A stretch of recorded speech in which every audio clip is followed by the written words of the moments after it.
ಗುರುಗಳು ಹೇಗಿದ್ದಾರೆ? ಒಳ್ಳೆ ಆಗ್ತದಾ? ಖುಷಿ ಆಗ್ತದಾ? ಬೈತಾರಾ? ಇಲ್ಲ ಅಲ್ಲ, ಪ್ರೀತಿ ಮಾತ್ರ.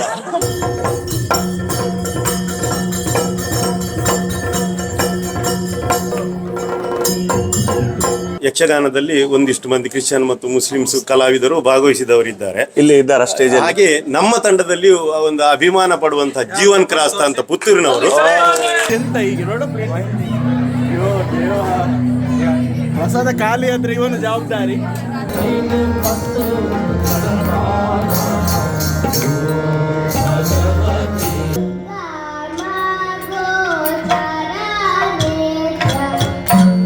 ಯಕ್ಷಗಾನ ಅಭ್ಯಾಸ ಕೇಂದ್ರ UAE.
ಕೈಲಾಸವೆಂದು ಭಕ್ತರಿಂದ ನಮ್ಮನ್ನು ಜಗದ ಮಾತಾಪಿತರೆಂಬ ಎತ್ತರ ಸ್ಥಾನದಲ್ಲಿ ನಿಲ್ಲಿಸಿ ಪೂಜಿಸುತ್ತಾ ಇದ್ದಾರೆ. ಹೌದು,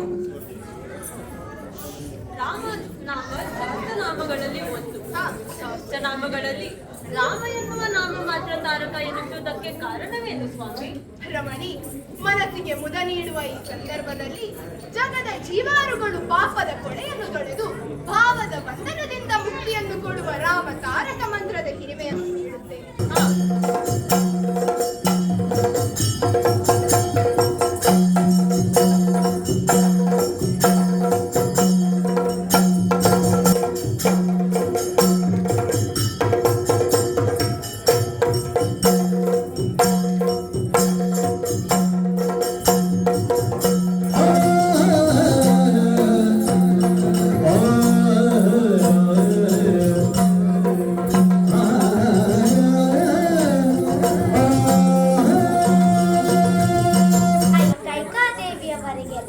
ಕೊಟ್ಟ ವರವನ್ನು ಪೂರೈಸುವುದಕ್ಕೋಸ್ಕರ 14 ವರ್ಷ ವನವಾಸಕ್ಕಾಗಿ ಹೊರಟೆ. ಆಗ ಸತಿಯಾದ ಸೀತೆಯು ತಮ್ಮನಾದ ಲಕ್ಷ್ಮಣನು ನನ್ನನ್ನು ಅನುಸರಿಸಿ ಬಂದರು. ಗುಹನನ್ನು ಸಂತೈಸಿ ಗಂಗೆಯನ್ನು ಧರಿಸಿ ಬಂದು ಚಿತ್ರಕೂಟದಲ್ಲಿ ಬೀಡುಬಿಟ್ಟೆವು.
ಯಕ್ಷೋತ್ಸವ, ದುಬೈ ಯಕ್ಷೋತ್ಸವ ನಡೀತಾ ಇದೆ. ಭಾಳ ವಿಜೃಂಭಣೆಯಿಂದ ಇಡೀ ಊಟ ಸಿಗ್ತಾ ಇದೆ.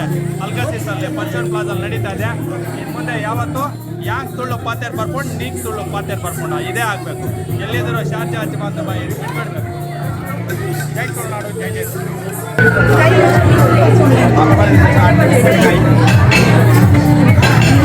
ಎಂತದ ಅದು ಹಪ್ಪಳ ಎಷ್ಟು ತಗೊಂಡು ನೀನು? ಹಪ್ಪಳ ಇಲ್ಲ, ಪುತ್ರನ್ ಕ್ರಿಯೇಷನ್ಸ್ ಅವರು ತಗೊಳ್ಳಿ. ಶಿರೀಷ ನನಗೂ ಅಕ್ಕ ಸೀರೆ ತಗೊಂಡು ಹೋಗ್ತಿದ್ವಿ. ಪ್ರಸಾದ ತಗೋ. ಪುತ್ರನ್ ಕ್ರಿಯೇಷನ್ಸ್ ಅವರು ನಮಗೆ ಹೆಲ್ಪ್ ಮಾಡ್ತಿದ್ದಾರೆ. ಅವ್ರು ಒಂದು ಕೈಯಲ್ಲಿ ಕ್ಯಾಮರಾ ಇಟ್ಕೊಂಡಿದ್ದಾರೆ. ಇಲ್ಲಿ ಯಾರನ್ನು ತೆಗಿದ ನೋಡಿ, ಖಾಲಿ ಆಗಿದೆ. ಮಿರ್ಚಿ ಏನಂತೆ ಮಿರ್ಚಿ ಹಾಕಿ ನೋಡಿ, ನೀವು ಮಿರ್ಚಿ ತಗೊಳ್ಳಿಲ್ಲ, ನಂಗೆ ಹಾಕಿದ್ದೀರಿ. ನಾನೇ ಮಾಡ್ಬೇಕು. ಏನು ಊಟ ಊಟ ಹೇಳ, ಊಟ ಹಾಕ, ರೈಸ್ ಹಾಕಲ್ಲ. ಅಲ್ಲ ಅವ್ರ ಹತ್ರ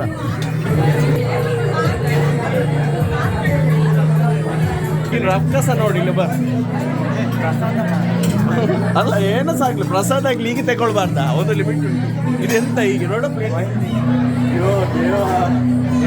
ಪ್ರಸಾದ ಖಾಲಿ ಆದ್ರೆ ಇವನು ಜವಾಬ್ದಾರಿ. ಪ್ರಸಾದ ಖಾಲಿ ಅಂಡ ಮೇಲೆ ಪ್ಲೇಟ್ ಇದು ಪೂರ. Thank you. ಸಾಕು ಸಾಕು ಸಾಕು. ಅದು 2 ಹೋಗೋ. ಅಲ್ಲ ಎಂತ ಕಾಮಿಡಿ ಅಲ್ಲ, ಪ್ರಸಾದ ಸ್ವಲ್ಪ ತಗೊಳ್ಬೇಕು. ನೀನು ಎಷ್ಟು ತಗೊಂಡಿದ್ದು? ಸೊ ಗೈಸ್, ಫೈನಲಿ ಇವತ್ತು ನಾವು ಯಕ್ಷಗಾನ ಅಭ್ಯಾಸ ಕೇಂದ್ರ UAE ಇದರದ್ದು ಯಕ್ಷ ಮಹೋತ್ಸವ ನಡೀಲಿಕ್ಕಿದೆ ನಾಳಿದ್ದು ಜೂನಲ್ಲಿ. ಸೊ ಅದರದ್ದೊಂದು ಮುಹೂರ್ತ ಪೂಜೆ ಅಂತ ಇವತ್ತಾಯಿತು. ತುಂಬ ಖುಷಿ ಆಯಿತು, ತುಂಬ ಬ್ಲೆಸ್ಡ್ ಫೀಲ್ ಆಯಿತು. ಆ್ಯಕ್ಚುಲಿ ನಾವು ಬರುವಾಗ ತುಂಬ ಸಿಂಪಲ್ ಆಗಿರ್ಬೋದು ಅಂತ ಅಂದ್ಕೊಂಡಿದ್ದೆವು. ಬಟ್ ಇಲ್ಲಿ ಒಂದು ನಮಗೆ ಒಂದು ನೋಡಲಿಕ್ಕೆ ಸಿಕ್ಕಿದ ಒಂದು ಅನುಭವ ನೀವು ವಿಡಿಯೋದಲ್ಲಿ ನೋಡ್ಬೋದು. ಬಟ್ ಇಲ್ಲಿ ನಮ್ಮೊಟ್ಟಿಗಿದ್ದಾರೆ. ತುಂಬ ಪ್ರೌಡ್ ಫೀಲ್ ಆಗ್ತದೆ ಅವ್ರನ್ನ ಇಂಟ್ರೊಡ್ಯೂಸ್ ಮಾಡಲಿಕ್ಕೆ. ಯಕ್ಷ ಅಭ್ಯಾಸ ಕೇಂದ್ರದ ಗುರುಗಳು ಶೇಖರ್ ಡಿ ಶೆಟ್ಟಿಗಾರ್ ಮತ್ತು ಅವರ ಶಿಷ್ಯ ವೃಂದ. ಫಸ್ಟ್ ಆಫ್ ಆಲ್ ಇವರಿಗೆಲ್ಲರಿಗೂ ಒಂದು ಕ್ಲಾಪ್ಸ್ ಕೊಡ್ಬೇಕು. ಯಾಕೆಂದರೆ ಜೋರಾಗಿ ಕ್ಲಾಪ್ಸ್ ಕೊಡಿ ಫಸ್ಟ್. ಯಾಕೆಂದರೆ ಈಗಿನ ಒಂದು ಜನ್ರೇಷನ್ ವೆಸ್ಟರ್ನ್ ಕಲ್ಚರ್ ಫಾಲೋ ಮಾಡಿಕೊಂಡು ಹೋಗೋ ಜನ್ರೇಷನ್, ಅದರಲ್ಲಿ ಸಣ್ಣ ಸಣ್ಣ ಪುಟಾಣಿಗಳು ಮತ್ತು ಎಲ್ಲರೂ ಯಕ್ಷಗಾನ ಕಲಿತಾ ಇದ್ದಾರೆ. ಹಾಗೆ ನಮ್ಗೆ ತುಂಬ ಪ್ರೌಡ್ ಫೀಲ್ ಆಗ್ತದೆ. ಹಾಗೆ ಇವರ ಈ ಮಕ್ಕಳ ಪೇರೆಂಟ್ಸಿಗೆ ಸಹ ಜೋರಾಗಿ ಚಪ್ಪಾಳೆ ಕೊಡ್ಬೇಕು. ಯಾಕಂದ್ರೆ ನಿಜವಾಗ್ಲಿ ನಮಗೆ ಒಂದು ಇನ್ಸ್ಪಿರೇಷನ್. ನಮ್ಮ ಮಕ್ಕಳನ್ನು ಇದೇ ರೀತಿ ಯಕ್ಷಗಾನಕ್ಕೆ ಒಂದು ಅಥವಾ ಯಾವುದೇ ಒಂದು ನಮ್ಮ ಕಲೆಗೆ ಒಂದು ಇಂಟ್ರೊಡ್ಯೂಸ್ ಮಾಡಬೇಕು ಅಂತೇಳಿ ಮಕ್ಕಳನ್ನು ನೋಡಿ ಸ್ಪೆಷಲ್ ಖುಷಿ ಆಗ್ತದೆ. ನಾವು ಫಸ್ಟ್ ಗುರುಗಳ ಹತ್ರ ಮಾತಾಡುವ. ನಾನು ದುಬೈಗೆ ಬಂದದ್ದು 2008ರಲ್ಲಿ. ಆನಂತರ ಯಕ್ಷಗಾನದ ರಂಗಕ್ಕೆ ಇಲ್ಲಿ ಪ್ರವೇಶ ಮಾಡಿದ್ದು 2011ರಲ್ಲಿ. ಆ ಬಳಿಕ ನಾವು ಕಂಡುಕೊಂಡದ್ದು ಇಲ್ಲಿ ಕಲಿಯುವುದಕ್ಕೆ ತುಂಬ ಮಕ್ಕಳಿಗೆ ಆಸೆ ಉಂಟು, ಅದಕ್ಕೊಂದು ಅವಕಾಶ ಕೊಡುವಂಥ ವೇದಿಕೆ ಬೇಕು ಅಂತ. ಅದಕ್ಕಾಗಿ ನಾನು ನನ್ನ ಆತ್ಮೀಯ ಗೆಳೆಯರು, ಮಾರ್ಗದರ್ಶಿಯು, ಎಲ್ಲದಕ್ಕೂ ಮುಂದಾಳುವಾಗಿ ನಿಲ್ಲುವಂಥ ಕೊಟ್ಟಿಂಜ ದಿನೇಶ್ ಶೆಟ್ಟಿ ಅವರು ಸಹಕಾರದೊಂದಿಗೆ ನಾವೊಂದು ಕಲಿಕಾ ಕೇಂದ್ರವನ್ನು ಪ್ರಾರಂಭಿಸಿದ್ದು 2015ರಲ್ಲಿ. ಮತ್ತು ನಮ್ಮದೇ ಒಂದು ಬ್ಯಾನರ್ ಬೇಕು ಎನ್ನುವ ಕಾರಣದಿಂದ ಯಕ್ಷಗಾನ ಅಭ್ಯಾಸ ಕೇಂದ್ರ, ಅಭ್ಯಾಸ ತರಗತಿ ಎನ್ನುವಂಥ ಹೆಸರಿನಲ್ಲಿತ್ತು. ಇತ್ತೀಚೆಗೆ ಕಳೆದ 2 ವರ್ಷದ ಹಿಂದೆ ಅಭ್ಯಾಸ ಕೇಂದ್ರ ಎನ್ನುವ ಹಾಗೆ ನಾಮಾಂತರ ಮಾಡಿಕೊಂಡು ಆ ಬ್ಯಾನರ್ ನಡಿ ನಾವು ಕಾರ್ಯಕ್ರಮಗಳನ್ನು ಕೊಡ್ತಾ ಇದ್ದೇವೆ. ಸರಿಸುಮಾರು 9 ವರ್ಷಗಳೇ ಕಳೆದು ಹೋಗಿದೆ. ವರ್ಷದಿಂದ ವರ್ಷಕ್ಕೆ ಚಿಕ್ಕ ಚಿಕ್ಕ ಮಕ್ಕಳು, ಆಸಕ್ತರು, ಹಿರಿಯವರು, ಹೆತ್ತವರು ಕೂಡ ಈ ನಮ್ಮ ಕೇಂದ್ರದ ಜೊತೆ ಸೇರಿಕೊಂಡು ಸದಸ್ಯರಾಗಿ, ಕಲಾವಿದರಾಗಿ ತುಂಬ ಉತ್ಸುಕರಾಗಿ ಕಲಿತಾ ಇದ್ದಾರೆ. ಇದು ಕೇವಲ ಯಕ್ಷಗಾನಕ್ಕೆ ಸೀಮಿತವಾಗಿ ನಾವು ಕೊಡುವಂತಹ ತರಬೇತಿಯಲ್ಲ. ಯಕ್ಷಗಾನಕ್ಕೆ ಪೂರಕವಾದಂತಹ ಕನ್ನಡ ಅಭ್ಯಾಸ, ರಾಮಾಯಣ, ಮಹಾಭಾರತ ಇತ್ಯಾದಿ ಪುರಾಣಗಳ ಅಭ್ಯಾಸ, ಅದರ ಜೊತೆಗೆ 1 ವರ್ಷದಿಂದ ಈಚೆಗೆ ಭಾಗವತಿಗೆ ಮತ್ತು ಚೆಂಡೆಮದ್ದಳೆಯ ತರಬೇತಿಯನ್ನು ಕೂಡ ನಾವು ಇದರ ಜೊತೆ ಹಮ್ಮಿಕೊಂಡಿದ್ದೇವೆ. ಇನ್ನು ಮುಂದೆ ಈ ಸಲ ಆಯ್ದುಕೊಂಡಂತಹ ನಮ್ಮ ಕಥಾನಕ ದಾಶರಥಿ ದರ್ಶನ ಎನ್ನುವಂಥದ್ದು, ಈ ಪ್ರಸಂಗದ ಮೂಲಕವಾಗಿ ನಾವು ಮತ್ತೊಂದು ಹೆಜ್ಜೆಯನ್ನು, ದೊಡ್ಡದಾದಂಥ ತ್ರಿವಿಕ್ರಮನ ಹೆಜ್ಜೆಯನ್ನು ದುಬೈಯ ಮಣ್ಣಲ್ಲಿ ಇಡಬೇಕು ಅಂತ ನಾವು ಯೋಚಿಸಿದ್ದೇವೆ. ಎಲ್ಲರ ಸಹಕಾರ ದೊರಕಿದರೆ ಖಂಡಿತ ಇದನ್ನು ಸುಲಭವಾಗಿ ನಾವು ಸಾಧಿಸ್ತೇವೆ ಅಂತ ಆಸೆ ಪಡ್ತೇನೆ, ಹೇಳುವುದಕ್ಕೆ ಹೆಮ್ಮೆಯಾಗುತ್ತದೆ. ಮತ್ತು ಬರುವ ವರ್ಷ ನಾವು ದಶಮಾನೋತ್ಸವವನ್ನು ದುಬೈ ಯಕ್ಷಗಾನ ಅಭ್ಯಾಸ ಕೇಂದ್ರದ ದಶಮಾನೋತ್ಸವವನ್ನು ಆಚರಿಸುವುದಕ್ಕಿದ್ದೇವೆ. ಆ ಹೊತ್ತಿನಲ್ಲಿ ಮತ್ತಷ್ಟು ಬಲವಾಗಿ ಇದಕ್ಕಿಂತ ಇಮ್ಮಡಿಯಾದಂಥ ತಂಡದ ಜೊತೆ ನಾವು ದುಬೈಯ ಅಥವಾ UAEಯ ಕಲಾ ಪ್ರೇಮಿಗಳ ಎದುರಿಗೆ ಬರಬೇಕು ಅಂತ ಇದ್ದೇವೆ. ನಿಮ್ಮೆಲ್ಲರ ಸಹಕಾರ ಬೇಕು. ಮಾಧ್ಯಮ ಮಿತ್ರರದ್ದು ದೊಡ್ಡ ಸಹಕಾರ ಇದೆ ನಾವು ಬೆಳೆಯುವಲ್ಲಿ. ನಿಮ್ಮೆಲ್ಲರ ಸಹಕಾರವನ್ನು ನಾವು ತುಂಬ ಕೃತಜ್ಞತೆಯಿಂದ ನೆನೆಯುತ್ತಾ ಇದ್ದೇವೆ. ನಿಮಗೆ ಧನ್ಯವಾದಗಳು. ಫಸ್ಟ್ ಟೈಮ್ ಇದು ಅಲ್ಲ, ನನ್ನದು ನಾನು ಯಾವಾಗಲ ಮಾಡ್ತೇನೆ. ಎಷ್ಟು ವರ್ಷದಿಂದ ಮಾಡ್ತಿದ್ದೀರಿ? 3 ವರ್ಷ. 3 ವರ್ಷ. ಗುಡ್. ಗುರುಗಳು ಹೇಗಿದ್ದಾರೆ? ಒಳ್ಳೆ ಆಗ್ತದಾ? ಅವೆಲ್ಲ ಖುಷಿ ಆಗ್ತದೆ. ಆಗ್ತದಾ? ಬೈತಾರಾ? ಇಲ್ಲ. ಇಲ್ಲ ಅಲ್ಲ, ಪ್ರೀತಿ ಮಾತ್ರ ಅಲ್ವಾ? ಇವರು ನಮ್ಮ ದಿಗಿಣ ವೀರರು. ಇವರ ದಿಗಿಣ ನೋಡಿದೆ. ನಿಮ್ಮ ಹೆಸರು? ಶರತ್ ಕೊಡ್ಲ. ಎಲ್ಲರಿಗೂ ನಮಸ್ತೆ.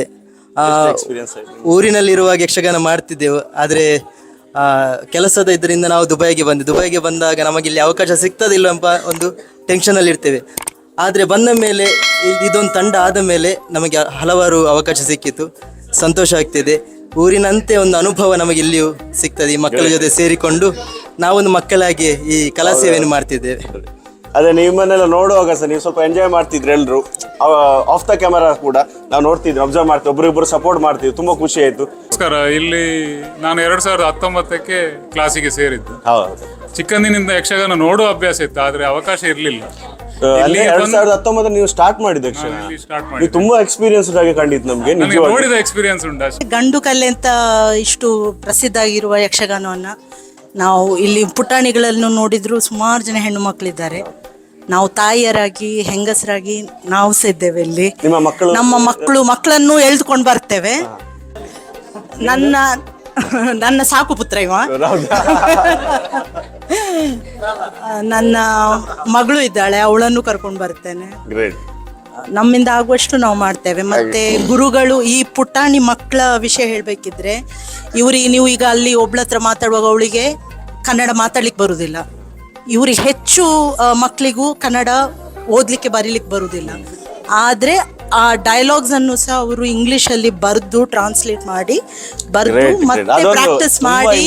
ಹೌದು. ಆದ್ರೆ ಈಗ ಅಡಿಷನಲಿ ನಾವು ಏನ್ ಮಾಡ್ತಾ ಇದ್ದೇವೆ ಅಂದ್ರೆ ಮಕ್ಕಳಿಗೆ ಕನ್ನಡ ಅಭ್ಯಾಸ ಮಾಡಿಸ್ತಾ ಇದ್ದೇವೆ, ಓದ್ಲಿಕ್ಕೆ ಬರೀಲಿಕ್ಕೆ ಎಲ್ಲ. ಸೊ ಈಗ ಅವರಿಗೆ ಈಗ ಸಣ್ಣ ಮಕ್ಕಳಾದ್ರೂ ಈಗ ಜಾಯಿನ್ ಆದದಷ್ಟೇ. ಚೂರು ದೊಡ್ಡ ಮಕ್ಕಳಾದ್ರೆ ಅವರಿಗೆ ಈಗ ಅಕ್ಷರ ಓದ್ಲಿಕ್ಕೆ ಬರ್ತದೆ, ಪದಗಳನ್ನು ಜೋಡಿಸಿ ಮಾತಾಡ್ತಾರೆ. ಮಾತಾಡೋದು ಅಷ್ಟು ಅಚ್ಚುಕಟ್ಟಾಗಿ ಮಾತಾಡಿದ್ರು. ಹೌದೌದು. ಹೇಗೆ ಆಯ್ತು ನಿಮ್ಗೆ? ಎಷ್ಟು ವರ್ಷದಿಂದ ಇದ್ದೀರಿ ನೀವು ಯಕ್ಷಗಾನದಲ್ಲಿ? 2 ವರ್ಷ. 2 ವರ್ಷ. ಆದ್ರೆ ತುಂಬಾ 5 ವರ್ಷದ ಪ್ರಾಕ್ಟೀಸ್ ಇರುವಾಗ ನೀವು ಪರ್ಫಾರ್ಮ್ ಮಾಡಿದ್ರಿ. ಹೇಗೆ ಇದು? ಯಾರು ನಿಮ್ಗೆ ಇನ್ಸ್ಪಿರೇಷನ್, ಸಪೋರ್ಟ್ ಯಾರು ನಿಮ್ಗೆ? ಗುರುಗಳು. ಮತ್ತೆ ಪೇರೆಂಟ್ಸ್ ಅಲ್ಲಿ ಯಾರು ಸಪೋರ್ಟ್ ಮಾಡ್ತಾರೆ? ಎಲ್ಲರೂ ಸಪೋರ್ಟ್ ಮಾಡ್ತಾರೆ. ಗುಡ್. ಹೌದಾ? Okay, great. ತುಂಬಾ ಒಳ್ಳೆ ಪರ್ಫಾರ್ಮೆನ್ಸ್. ತಾತ ಅಂತ ಅವ್ರ ಯಕ್ಷಗಾನದಲ್ಲಿ ಇದ್ದಾರೆ. ಹೌದಾ? ಸೊ ಮಗಳು ಫಸ್ಟ್, ನಂತರ ನೀವು ಸೇರಿದ? ಗ್ರೇಟ್. ನೋಡಿ, ಪೇರೆಂಟ್ಸ್ ಅನ್ನು ಫಾಲೋ ಮಾಡೋದು ನೋಡ್ತೇವೆ. ಹೌದಾ? ಭಗವತಿ ಮಾಡ್ತೀರಾ? ಗುರು ಯಾವ್ದೊಂದು ತುಂಬಾ ಒಂದು ಪ್ರೌಡ್ ಫೀಲ್ ಆಯ್ತು ನಮ್ಗೆ. ಅಂದ್ರೆ ಖಾಲಿ ಪರ್ಫಾರ್ಮ್ ಮಾಡೋದಲ್ಲ, ಭಾಗವತಿಗೆ ಸಹ ಮಾಡ್ತಾರೆ ತುಂಬಾ. ಸ್ಟಾರ್ಟಿಂಗ್ ಅಲ್ಲಿ ನೋಡಿದ್ವಿ. ಇದು ಹೇಗೆ ಸಾಧ್ಯ ಆಯಿತು? ಅಂದರೆ ನಾವು ಯಾವಾಗಲೂ ಹೇಳುವುದುಂಟು, ಕೇವಲ ನಾಟ್ಯ ಕಲಿತರೆ ಸಾಕಾಗುವುದಿಲ್ಲ. ಹಿಮ್ಮೇಳದ ಭಾಗವತಿಗೆ ಮತ್ತು ಚಂಡಮದ್ದಳೆಯನ್ನು ಅಭ್ಯಾಸ ಮಾಡಿದರೆ ನೀವು ಭಾಗವತರಾಗ್ತೀರೋ ಚಂಡಮದ್ದಳೆಯರಾಗ್ತೀರೋ ಗೊತ್ತಿಲ್ಲ, ಆದರೆ ತುಂಬ ಚಂದದ ವೇಷಧಾರಿ ಆಗಬಹುದು. ಅದಕ್ಕಾಗಿ ಪೂರಕವಾಗಿ ಆದರೂ ಕಲಿಬೇಕು. ಅದೇ ಭಾಗವತಿಗೆ ಮತ್ತು ಚಂಡಮದ್ದಳೆಯಲ್ಲಿ ಒಳ್ಳೆಯ ಫಲಗಿದ್ರೆ ಮತ್ತೆ ಅದರಲ್ಲಿಯೂ ಮುಂದುವರಿಯಬಹುದು. ಇನ್ನು ನಮ್ಮ ಜೊತೆ ಇದ್ದಾರೆ ಕೃಷ್ಣ ಪ್ರಸಾದ್ ರಾವ್ ಅಲ್ವಾ? ಕೃಷ್ಣ ಪ್ರಸಾದ್ ರಾವ್ ತುಂಬಾ ಫೇಮಸ್ ಇಲ್ಲಿ ಭಾಗವತಿಗೆ. ಪ್ರತಿಯೊಂದು ಕಡೆ ಯಕ್ಷಗಾನಕ್ಕೆ ಮಾತ್ರ ನಮ್ಮನೆ ಗಡಿನಾಡು ಉತ್ಸವದಲ್ಲಿ ತುಂಬಾ ಒಂದು ಅದ್ಭುತವಾದ ಒಂದು ಭಾಗವತಿಗೆ ಕೇಳಿದೆ. ತುಂಬಾ ಖುಷಿ ಆಯ್ತು. ಸರ್, ಹೇಗೆ ನಿಮ್ಮ ಎಕ್ಸ್ಪೀರಿಯನ್ಸ್ ಯಕ್ಷ ಅಭ್ಯಾಸ ಕೇಂದ್ರದ ಜೊತೆ? ಅಭ್ಯಾಸ ಕೇಂದ್ರ ಜೊತೆ ಮೊದಲಿಂದಲೂ ಇದ್ದೇನೆ. ನಾವು ಪ್ರಾಯಶಃ ಒಂದು 15 ವರ್ಷ ಆಯಿತು ಕಾಣ್ತದೆ. ಆ ಟೈಮಿಂದಲೂ ನಾನು ಇದ್ದೇವೆ. ಹಿಮ್ಮೇಳ ಮುಮ್ಮೇಳ ಎರಡರಲ್ಲೂ ಇದು ಮಾಡ್ತಾ ಇದ್ದೆ. ಶೇಖರ್ ಶೆಟ್ಟಿಗಾರರು ಹಾಗೆ ಎಲ್ಲರೂ ನಮ್ಮ ಸೀನಿಯರ್ ಆರ್ಟಿಸ್ಟ್ ತುಂಬ ಜನ ಇದ್ದಾರೆ. ವೆಂಕಟೇಶ್ ಶಾಸ್ತ್ರಿ ಆಗಿರ್ಬೋದು, ಭವಾನಿಶಂಕರ್ ಶರ್ಮಾ ಆಗಿರ್ಬೋದು, ಗಿರೀಶ್, ಬಾಲ ಶೆಟ್ಟಿಗಾರ್, ನಾವೆಲ್ಲ ಸೇರಿ ಕಾರ್ಯಕ್ರಮವನ್ನು, ನಮಗೆ ಅದೊಂದು ಪ್ರಾಕ್ಟೀಸ್ ಆಗೋದೇ ಒಂದು ಹಬ್ಬ ಥರ ನಮಗೆ. ಈಗ ಇವತ್ತು ಕಾರ್ಯಕ್ರಮ ಮುಹೂರ್ತ ಆಯಿತು. ನಮಗೆ ಬರುವ ವಾರದಿಂದ ನಾವು ಈಗ ಎಂತ ಮಾಡೋದು ಅಂತ ಒಂದು ಹಬ್ಬ. ಎಲ್ಲರೂ ಕಾಯ್ತಾ ಇರ್ತಾರೆ ಯಾವಾಗ ಸಂಡೇ ಆಗ್ತದೆ, ಯಾವಾಗ ಪ್ರಾಕ್ಟೀಸ್ ಶುರು ಮಾಡ್ಬೋದು ಅಂತ. ಮಕ್ಕಳನ್ನು ನಾವು ತಿದ್ದುವ ಮೂಲಕ ಅಥವಾ ಅವರಿಗೆ ನಾವು ಪದ್ಯ ಹೇಳೋದಾಗ್ಲಿ, ಹಿಮ್ಮೇಳ ಬಾರಿಸೋದಾಗ್ಲಿ, ಚಂಡೆ ಮದ್ಲೆ ಕಲಿಸೋದು, ಅದರಲ್ಲಿ ನಾವು ನಮಗೆ ಸಹ ಒಂದು ಅನುಭವ ಆಗ್ತದೆ, ನಮಗೆ ಎಕ್ಸ್ಪೀರಿಯನ್ಸ್ ಸಿಗ್ತದೆ. ಅದರಿಂದಾಗಿ ನಾವು ಮಕ್ಕಳಿಗೆ ಸಹ ಅದೇ ಫ್ಯೂಚರಲ್ಲಿ ಅವರು ಎಷ್ಟು ಪ್ರಾಕ್ಟೀಸ್ ಮಾಡ್ತಾರೆ ಅಷ್ಟು ಅವರ ವೇಷ ಅಥವಾ ಅವ್ರದ್ದು ಕ್ವಾಲಿಟಿ ಒಳ್ಳೇದಾಗ್ತಾ ಹೋಗ್ತದೆ, ಅಷ್ಟು ಎದ್ದು ಬರ್ತದೆ. ಅವ್ರು ಸ್ಟೇಜೇ ಬೇಕು ಅಂತ ಇದು ಮಾಡಬೇಕು ಅಂತ ಇಲ್ಲ. ನಾವು ಪ್ರಾಕ್ಟೀಸ್ ಮಾಡಿದ್ರೆ ಸಹ ನಿಮಗೆ ಸ್ಟೇಜಲ್ಲಿ ಆ ಒಂದು ಪರ್ಫಾರ್ಮೆನ್ಸ್ ಕೊಡಲಿಕ್ಕೆ ಆಟೋಮೆಟಿಕ್ ಆಗಿ ಬರ್ತದೆ. ಆ ರೀತಿ 15 ವರ್ಷದಿಂದ ಇದ್ದೇವೆ. 15 ವರ್ಷ ತುಂಬಾ ಒಳ್ಳೆ ಎಕ್ಸ್ಪೀರಿಯನ್ಸ್, ತುಂಬಾ ಖುಷಿ ಆಯ್ತು. ಇನ್ನಷ್ಟು ನಿಮ್ಮಿಂದ ಈ ಕಲಾ ಸೇವೆ ಆಗ್ಲಿ ಅಂತೇಳಿ ವಿಶ್ ಮಾಡ್ತಿದ್ದೆ. ಮತ್ತೆ ನಮ್ಮ ಗಿರೀಶ್ ಅಣ್ಣ ಇದ್ದಾರೆ, ಮಲ್ಟಿ ಟ್ಯಾಲೆಂಟೆಡ್. ಇವರು ಯಾವ ಫೀಲ್ಡ್ ಬಿಡುದಿಲ್ಲ, ಎಲ್ಲ ಫೀಲ್ಡ್ ಅಲ್ಲಿ ಇದ್ದಾರೆ. ಪಿಲಿವೇಶ್ ಆಗ್ಲಿ, ಸಿಂಗರ್, ವಾಪಸ್ ಯಕ್ಷಗಾನ, ಹಾಗೆ ಇನ್ನು ಯಾವ್ದು ಫೀಲ್ಡ್ ಬಿಟ್ಟಿದ್ರೆ ಗೊತ್ತಿಲ್ಲ ಎಲ್ಲ. ಸೊ ಅಣ್ಣ, ನಿಮ್ದು ಎಕ್ಸ್ಪೀರಿಯನ್ಸ್ ಒಂದು ಹೇಗೆ, ಅಥವಾ ಈಗ ನಾಳಿದ್ದು ಒಂದು ಪ್ರೋಗ್ರಾಮ್ ಉಂಟು, ಅದರ ಬಗ್ಗೆ 2 ಮಾತು. ಯಕ್ಷಗಾನ ಅಭ್ಯಾಸ ಕೇಂದ್ರ ಒಂದು ಯೂನಿವರ್ಸಿಟಿ ಇದ್ದ ಹಾಗೆ, ಅಂತಾರಾಷ್ಟ್ರೀಯ ಮಟ್ಟದ ಈ ಒಂದು ಸಂಸ್ಥೆ. ದೇಶದಲ್ಲಿ ನಾವು ನಮ್ಮ ಮಂಗಳೂರಲ್ಲಿ ಅವಿಭಾಜಿತ ದಕ್ಷಿಣ ಕನ್ನಡ ಜಿಲ್ಲೆಯಲ್ಲಿ ಬಹಳಷ್ಟು ಯಕ್ಷಗಾನ ಕೇಂದ್ರಗಳಿವೆ. ಮುಖ್ಯವಾಗಿ ಧರ್ಮಸ್ಥಳ ಆಗಿರ್ಬೋದು, ಅಥವಾ ಇನ್ನಷ್ಟು ಗುರುಗಳು ಯಕ್ಷಗಾನಕ್ಕೆ ಮೀಸಲಾಗಿ ತರಗತಿಗಳನ್ನು ನಡೆಸುವವರಿದ್ದಾರೆ. ಆದರೆ ಅಂತಾರಾಷ್ಟ್ರೀಯ ಮಟ್ಟದಲ್ಲೂ ಯಕ್ಷಗಾನವನ್ನು ಬೆಳೆಸಬೇಕು. ಆ ನಿಟ್ಟಿನಲ್ಲಿ ಆಳ್ವಾಸ್ನ ಮೂಡುಬಿದ್ರೆ ಆಳ್ವಾಸ್ನ ಕಾಲೇಜ್ನಲ್ಲಿ ಯಕ್ಷ ಗುರುಗಳಾಗಿ ಸೇವೆ ಸಲ್ಲಿಸಿದಂಥವರು, ನಂತರದಲ್ಲಿ ಇಲ್ಲಿಗೆ ಬಂದು ಇಲ್ಲಿ ಅವರ ಪಯಣವನ್ನು ಮುಂದುವರಿಸಿದವರು, ಕಟೀಲು ಮೇಳದಲ್ಲಿ ಕೂಡ ಕಲಾವಿದನಾಗಿ ಸೇವೆಗೈದವರು. ಅಂಥ ಗುರುಗಳೊಟ್ಟಿಗೆ ನಾವು ನನ್ನದಿದ್ದು 11ನೇ ವರ್ಷ ನಾವು ಸೇವೆ ಸಲ್ಲಿಸ್ತಾ ಇದ್ದೇವೆ.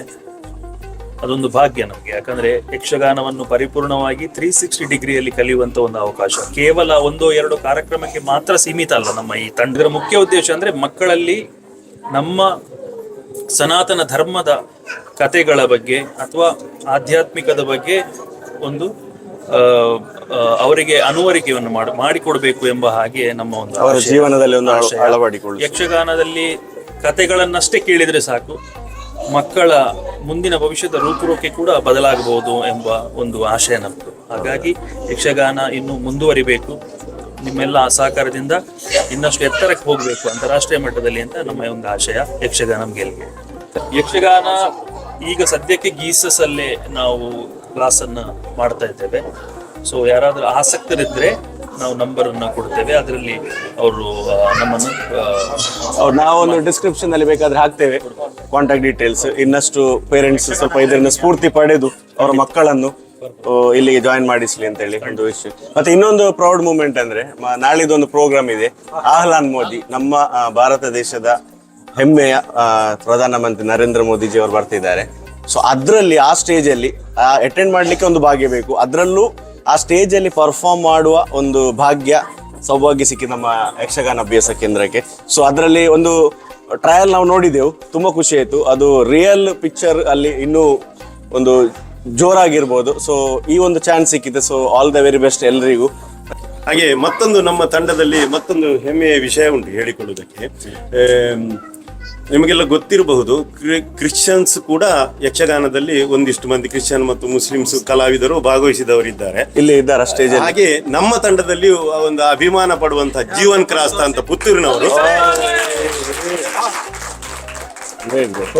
ಯಾವುದೇ ಪಾತ್ರ ಕೊಟ್ಟರೂ ನಿರ್ವಹಿಸುವಂತಹ ಪ್ರೌಢಿಮೆ ಉಂಟು. ಅವರು ಊರಲ್ಲಿರುವಾಗಲೇ ಕಲಿತು ಬಂದವರು, ಇಲ್ಲಿಗೆ ಬಂದ ಮೇಲೆ ಮತ್ತಷ್ಟು ಪಳಗುತ್ತಾ ಇದ್ದಾರೆ. ನೀವು ಅವರನ್ನು ಮಾತಾಡಿ. ಗ್ರೇಟ್. ನಿಜವಾಗಿ ಒಂದು ಪ್ರೌಡ್ ಮೂಮೆಂಟ್. ಅದು ನಿಮ್ಗೆ ಹೇಗೆ ಕನೆಕ್ಟ್ ಆಯ್ತು ಇದು ಯಕ್ಷಗಾನ? ಕಷ್ಟ ಅಂತ ಎಲ್ಲ ಆಗ್ಲಿಲ್ಲ, ನಮ್ಮ ಫ್ರೆಂಡ್ಸ್ ಥ್ರೂ ಅಥವಾ ಪೇರೆಂಟ್ಸ್ ಥ್ರೂ ಅಲ್ಲ. ಆಕ್ಚುಲಿ ನಮ್ಮ ತಂದೆ, ದೊಡ್ಡಪ್ಪ, ಚಿಕ್ಕಪ್ಪ ಅವರೆಲ್ಲ ನಾವು ಸಣ್ಣ ಇರುವಾಗಲೇ ಜೀಪ್ ಹತ್ತಿಕೊಂಡು ಎಲ್ಲಿ ಯಕ್ಷಗಾನ ಇದ್ರು ಹೋಗ್ತಿದ್ರಂತೆ. ಮೇ ಬಿ ಅದೇ ನಮಗೆ ಕೂಡ ಬಂದದಾಗಿರ್ಬೋದು. ನಮ್ಮ ಮನೆ ಹತ್ರನೇ ನಮ್ಮ ಭಜನಾ ಮಂದಿರ ಇದೆ, ಸುಬ್ರಹ್ಮಣ್ಯೇಶ್ವರ ಭಜನಾ ಮಂದಿರ. ಮೊದಲು ನನ್ನ ಅಕ್ಕ ಹೋಗಿ ಸೇರ್ಕೊಂಡ್ರು, ನಾನು ಆಗ ಜಸ್ಟ್ ನೋಡ್ತಿದ್ದೆ ಹೊರಗೆ ನಿಂತು. ಹಾಗೆ ಅಕ್ಕರನ್ನು ನೋಡಿ ಅವಳು ಮನೆಯಲ್ಲಿ ಬಂದು ಪ್ರಾಕ್ಟೀಸ್ ಮಾಡಿ ಅಕ್ಕರನ್ನು ನಾನು ತಿದ್ದುದು ಅದು ಹಾಗೆಲ್ಲ ಹಾಗೆ ಮತ್ತೆ ಅವಳು ವೇಷದಲ್ಲಿ ನೋಡುವಾಗ ನನಗೆ ಕೂಡ ಮಾಡಬೇಕು ಅಂತ ಆಸೆ ಆಯಿತು. ಮತ್ತೆ ನಾನು ಕೂಡ ಗುರುಗಳ ಜೊತೆ ಸೇರಿ ಬಾಲಕೃಷ್ಣ ಉಡ್ಡಂಗಳ ಅವ್ರ ಜೊತೆ ಕಲ್ತು. ನಿಮ್ಗೆಲ್ಲರಿಗೂ ಆಲ್ ದ ಬೆಸ್ಟ್ ನಾಳಿದ್ದು ಆಹ್ಲಾನ್ ಮೋದಿ ಪ್ರೋಗ್ರಾಮಿಗೂ, ಮತ್ತೆ ಬಿಗ್ ಇವೆಂಟ್ ನಮ್ಮ ಜೂನ್ 6ಕ್ಕೆ 9ಕ್ಕೆ ಯಕ್ಷ ಮಹೋತ್ಸವಕ್ಕೆ. ಸೊ ಎಲ್ರಿಗೂ ಒಳ್ಳೇದಾಗ್ಲಿ. ಈ ಪ್ರೋಗ್ರಾಮ್ ಗ್ರ್ಯಾಂಡ್ ಸಕ್ಸಸ್ ಆಗಿ ನಮ್ಮ ಸಪೋರ್ಟ್ ಹೇಗಿರ್ತದೆ, ದೇವರ ಆಶೀರ್ವಾದ ಇವತ್ತು ಸಿಕ್ಕಿದ್ದು. ಸೊ ಒಳ್ಳೇದ್ರಲ್ಲಿ ಆಗ್ತದೆ ಅಂತ ಒಂದು ವಿಷಯ ಉಂಟು ನಮಗೆ. ಯಕ್ಷಗಾನ ಅಭ್ಯಾಸ ಕೇಂದ್ರ UAE ಗೆ ಗಲ್ಫ್ ಕರ್ನಾಟಕದ ಪ್ರಸಿದ್ಧ ಶೇಖರ್ ಡಿ ಶೆಟ್ಟಿಗಾರ್ ಕಿನ್ನಿಗೋಳಿ ಅವರಿಗೆ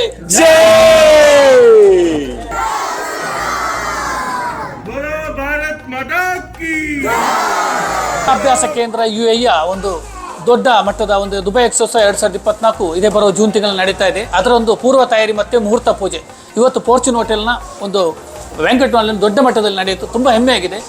ನಿಮ್ಗೆ ಹೇಗಿತ್ತು? ನಮ್ಮ ಸಬ್ಸ್ಕ್ರೈಬರ್ಸ್ ಇವರಿಗೆ ಗೊತ್ತಿರ್ಬೋದು, ನಮಗಿಂತ ಡಬಲ್ ಸಬ್ಸ್ಕ್ರೈಬರ್ಸ್ ಇದ್ದಾರೆ. ಇವರನ್ನು ಸಬ್ಸ್ಕ್ರೈಬ್ ಮಾಡಬೇಕು. ಪುತ್ರನ್ ಕ್ರಿಯೇಷನ್ಸ್ ದುಬೈ ಮತ್ತೆ ಅಕ್ಕ ಇದ್ದಾರೆ, ಇವರ Mrs Dhriti Kannada vlogs, cooking ಹಾಗೆ ಬೇರೆ ಬೇರೆ ವಿಧವಾದ ವ್ಲಾಗ್ಸ್ ಕೊಡ್ತಿದ್ದಾರೆ. ತುಂಬಾ ಅವರು ಸಹ ತುಂಬಾ ಫೇಮಸ್. ಹಾಗೆ ಮತ್ತೆ ಪೊಳಲಿ ನಮ್ಮ UAE ಯಲ್ಲಿ ಎಲ್ಲ ಕನ್ನಡಿಗರಿಗೂ ತುಳುವರಿಗೂ ಚಿರಪರಿಚಿತವಾದ ಹೆಸರು. ಯಾವುದೇ ಒಂದು ಪ್ರಮೋಷನ್ ಆಗಲಿ, ಯಾವುದೇ ಒಂದು ಪಬ್ಲಿಸಿಟಿ ಮಾಡೋ ಯಾವುದೇ ವಿಷಯಕ್ಕೆ ಅದು ಇವರನ್ನು ಯಾರು ಕಾಂಟ್ಯಾಕ್ಟ್ ಮಾಡ್ಬೋದು. ನಂಬರ್ ಬೇಡ, ಶೇರ್ ಮಾಡೋದು ಒಳ್ಳೆಯದು.